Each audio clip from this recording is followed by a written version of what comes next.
Welcome to beautiful Wells, British Columbia. I'm Joey Only, and today I'm talking with Sifu John Kaufman in Hong Kong once again. This is already video number 10 in this ongoing series between John and I. So what I want to say to you right now is, if this is the first time you've tuned into this series, do yourself a favor, do me a favor, and click up ahead above here to the playlist and start at the beginning so that you really understand what it is we're talking about. Because I think to get to this point now, we're starting to work on things on me, and you're not going to get as much out of what's going on in this video if you don't already know what it is John's talking about. So if you haven't subscribed to John Kaufman's YouTube channel, please do that. The link for that you can find at the very end of this video. In the next bunch of videos, John's going to pick and pry me and pull me apart at times verbally, and I welcome it. That's why you talk to a master. I know some of my friends, when you've come here and we've talked martial arts, I've done similar things to you. So that's the way it is. You always look up to someone who's better. So enjoy seeing me being uprooted at times. It's you get to share in my experience of learning. I think a really good Kung Fu teacher has a way of making things you say and things you do look and feel and sound stupid. And that's how it's always going to be. You end up being so in awe of your teacher that when you try to talk, you're like stumbling over your words. The thoughts don't come out. That relationship where you're looking up. I have so little of that in my life. So I'm just so thankful for you, John Kaufman. Enjoy these videos, everybody. I was getting over COVID. That's why I have this cough. No. Yeah, it's okay though. It is what it is. When you increase the use of your movement, you increase the potential of your martial activity, the effectiveness of it. That's all. It's as simple as that. What specific training methods can we employ to do that? To increase access to our weight and its freedom of movement for those purposes. It begins with releasing the arms and shoulders. So here, how about this? Put your hands on your chest like this. Right. And now my instruction to you is, don't move your hands away from your body.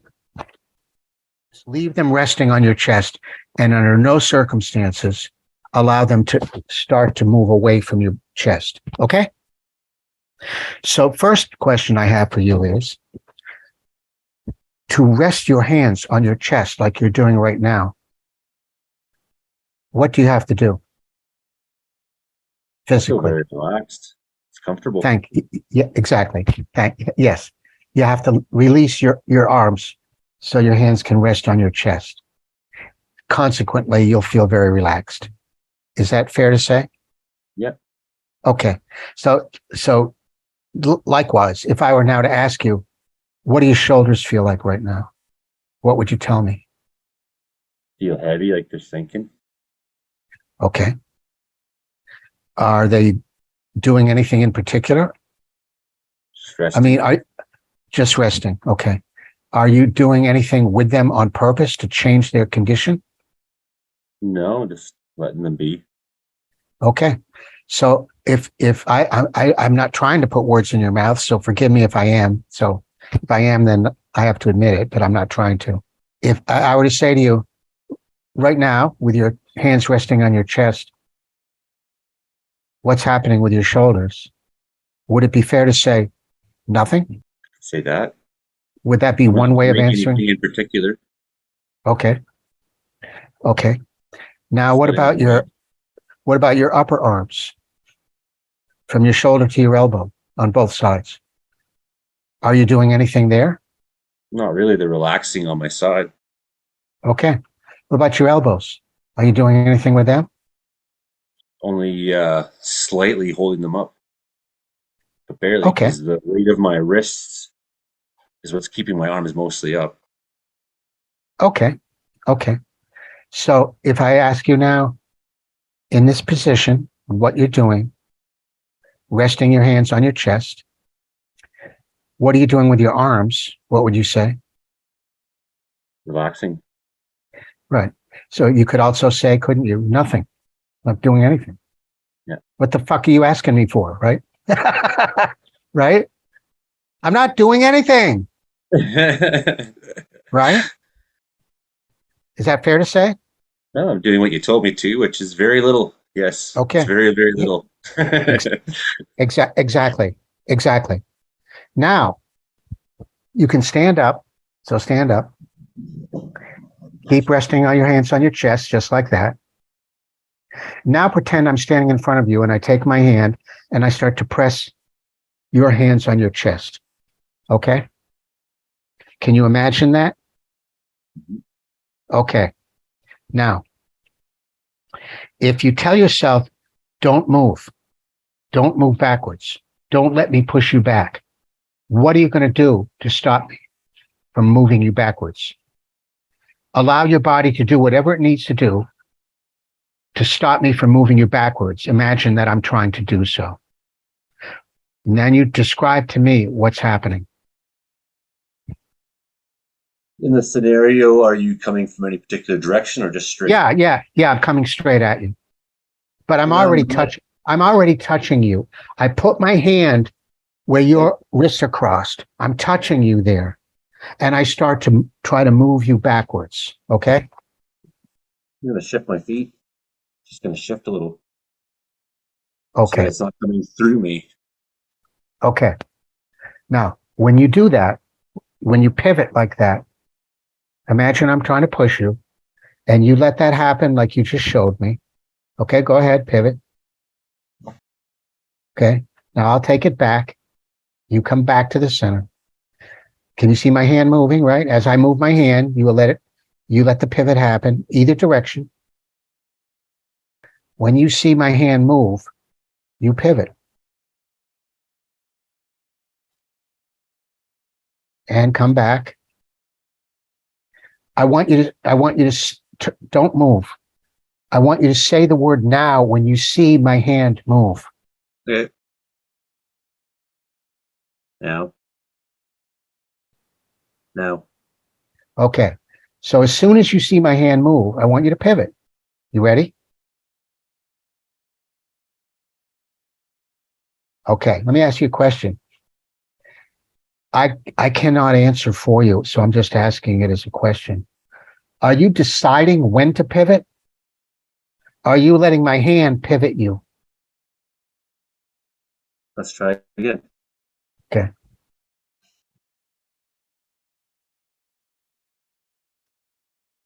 Okay. Now I want you to do something else for me. Okay. Don't pivot. Just bear with me now. Don't pivot. Stay like you're staying.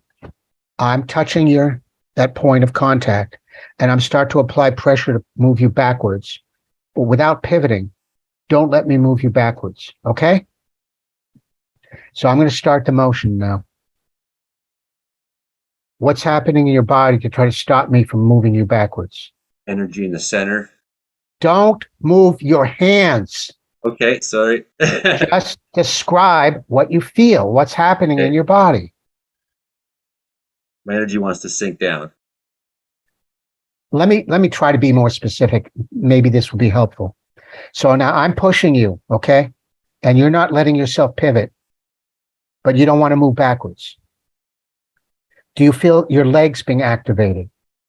Absolutely. Okay, that's what I mean when I'm asking you what's happening in your body. How are you using your body? I'm not asking you for some esoteric response of my energy is sinking. So fine, you want to describe it that way? I'll give you that. Your energy is sinking, but fine. I'm still getting to my question. What is actually happening in your body with your muscles, with your legs, with your back, with your arms, with all parts of you? What is actually happening? Okay. So you tell me, I'm pushing you now. You're resisting because you don't want to move backwards. What's happening? So I guess when I say when my energy's sinking, what I mean is I feel more relaxed from here than I do here down. There's more tension introduced to the system here. My heaviness feels here. It's easy to feel relaxed up top, but it's harder to Okay. feel relaxed down low. There's no need for you to speculate on what you think I'm asking you. It's a very straightforward question because I didn't ask you what wasn't happening. I asked you what was happening. Okay. Yep. And you're telling me, well, from my top part, I'm more relaxed, meaning less is happening. That's not what I asked, was it? Okay. So you're simply giving me your input, but I didn't ask for your input. It's like my teacher it doesn't tell me this because he's too nice, where I am not. Okay. But I already told you that I admitted to my teacher. I actually say to him, I'd be a lot better off if I just shut the fuck up and did what you told me to do. Yeah. So I'm asking you, when I'm pushing on you, imagine that, and you're standing there, you don't want to move backwards, but you don't pivot yet. What is actually happening in your body? You started to tell me, if I'm not mistaken, you're using your legs in a certain way, your lower body, Toes, right? the tips of my toes tense up even as they dig in. Okay, but that's not all that's Okay. happening, is it? No, that's where it seems to begin. And up to Okay. a certain point where I perceive the hand to be, I'm trying to compensate with my Is muscle it tension. fair? If I'm wrong, please tell me. All right. Would it be fair to say that in order to stop me from moving you as best you can in this circumstance, in this situation that I set up for you, you're using your legs more? Yes, Is that accurate statement? absolutely. Okay. These are not trick questions, Joey. They're not trick questions. It's only an attempt to get you to observe what it is you're using and how are you using it. Okay? So when I set up this example, you start to use your legs in a certain way, right? And by using them, would it be fair to say there's some muscle use? Yeah, absolutely. And would then it be fair to say that means some muscle tension? Okay. That's all I wanted to get you to see. Okay. And experience. That way of introducing muscle tension into your lower body to stop me from moving you is inhibiting your own movement, isn't it? That's all I wanted to show you. There is no other finer point to it. Okay.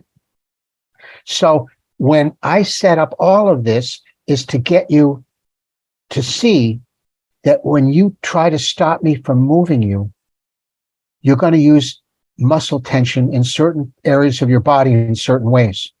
Automatically. Even if you're not doing it on purpose, that's what's going to happen as a natural, instinctual result of what's in your mind was the idea of stopping me from moving you. Okay? So now we go back to the Chu Shantin method.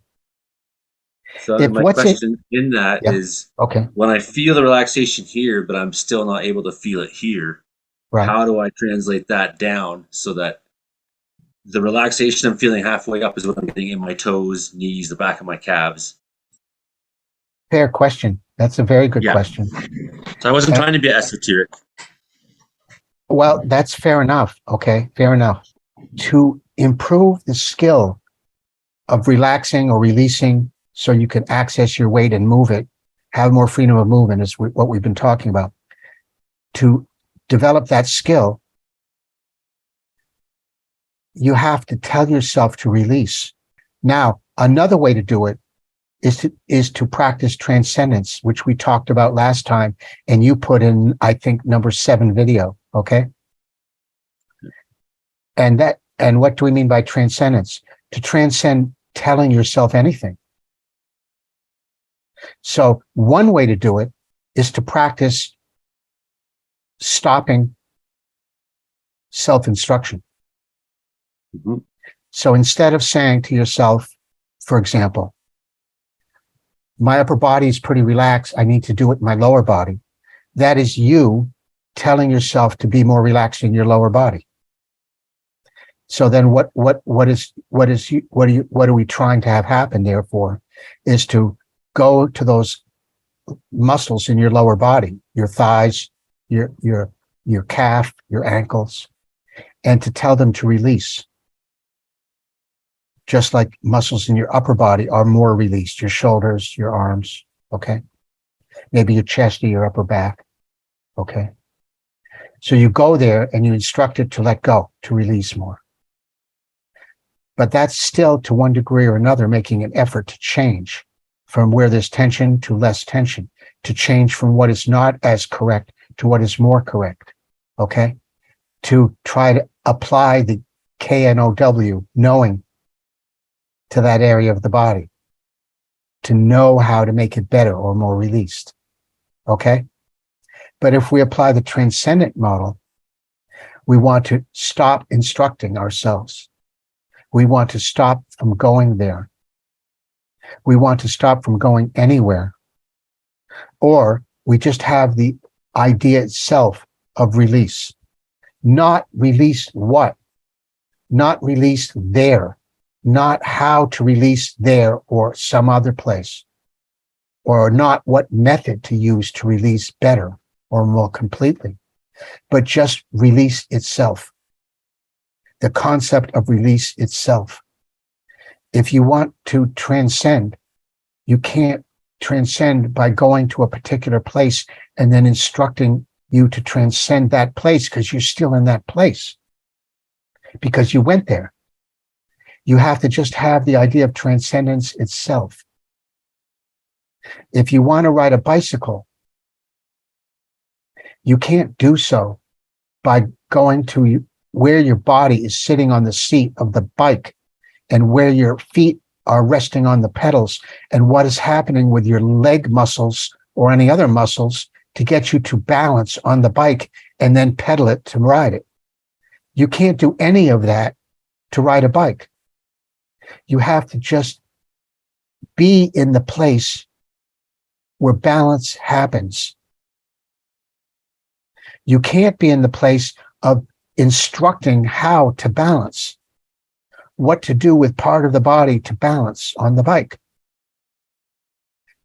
You have to be in the place of balance itself. And that's a mind state and body state simultaneously, because they're actually not any different from each other. The mind and body are one, not two separate things. So you have to be in the state of balance, both in mind and in body as a whole. And then you can ride the fucking bike all day long without any problem. Okay. And someone says to you, well, you're really good at riding that bike. How are you doing it?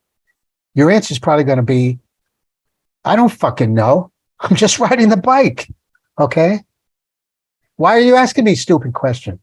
If you are an effective fighter and someone says to you, wow, you really took that guy apart. How did you do it? If you're really good at it, your answer is going to be probably, I don't know. I just move. I'm not thinking about it. How to throw a left hook or how to move this foot or move my torso somewhere. I'm not thinking about anything except take the guy out. Okay. So I don't tend to kiss people's asses. That's not something I feel ever the need to do. But what I am really open with is my emotions, especially very positive ones. So I want to convey my thankfulness. This is something I wrote on Facebook this morning, and I want to share with everybody at the end of this video. My dad was never in my life. He was a traveling carny, or he was in prison. This is partly why I always sought out wisdom from older guys. I always lacked instruction, approval, and a sense of belonging. Then I started and I practiced Wing Chun and Qigong for 20 years, mostly on my own, unless I was teaching friends or sparring, or fighting sometimes. I never felt like I belonged to anything, but I kept on my personal journey nonetheless. Talking with Sifu Kaufman has done a lot more for me than just help my martial abilities. In many ways, I've been doing what he teaches over the years and had no guidance for much of it, so haven't achieved my potential. I wasn't truly confident and it held me back from full release. These days, I just want to be better and better and be a better person. I want to get better at the things I'm doing right, and I want to help others. Talking with Sifu gives me that sense of belonging that I felt so rarely in my life. I feel very empowered lately and very thankful for his guidance and instruction. And that's the truth. All right, please hit subscribe and share and tell a friend and get these videos around. And no negative comments, please. We've seen some trolls on these threads. Not into it. Okay, bye now.